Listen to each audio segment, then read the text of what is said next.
ایک ایسا عمل بیان کرنا چاہتا ہوں جو اللہ تعالیٰ کے ہاں تمام عملوں سے، تمام اعمال سے سب سے زیادہ اللہ وحدہ والصلاة والسلام علی من لا نبی بعدہ اما بعد۔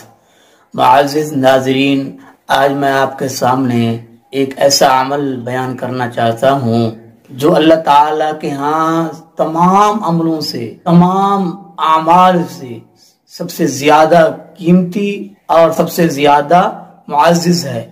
تو آئیے سنتے ہیں۔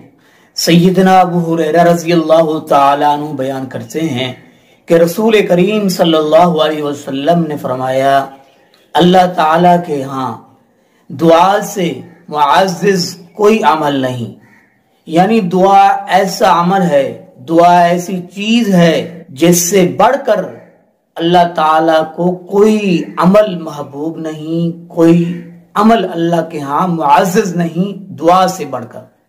دعا مومن کا ہتھیار ہے، دعا مومن کا آخری سہارا ہے۔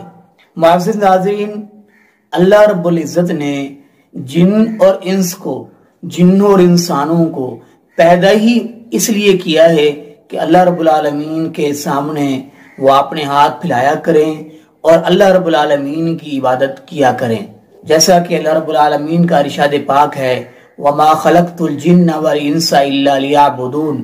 جنوں اور انسانوں کو ہم نے صرف اپنی عبادت کے لیے پیدا کیا ہے۔ تو جب بندہ دعا کر رہا ہوتا ہے، اپنی تخلیق کے مقصد کو پورا کر رہا ہوتا ہے، کیونکہ اس کی تخلیق کا مقصد ہی اللہ کی عبادت ہے اور دعا ہے۔ دعا عبادت ہے، جیسا کہ حدیث پاک میں آیا ہے، الدعاء هو العبادہ، دعا ہی عبادت ہے۔ اس لیے دعا سے بڑھ کر اللہ تعالیٰ کو کوئی عمل عزیز نہیں ہے، جیسا کہ ارشاد باری تعالیٰ ہے، قُلْ مَا يَعْبَعُ بِكُمْ رَبِّي لَوْلَا دُعَاؤُكُمْ۔ فرمایا کہہ دیجئے کہ اللہ کو تمہاری کوئی پرواہ نہیں ہے اگر تمہاری دعا نہ ہو، یعنی دعا ایسا عمل ہے جس کا اللہ کے ہاں بہت بڑا مقام، بہت بڑا مرتبہ ہے۔ اگر دعا نہیں کرتے، دعا کیونکہ عبادت ہے، اگر ہم اللہ کی عبادت یعنی کہ دعا نہیں کرتے تو ہماری اللہ کو کوئی پرواہ نہیں ہے۔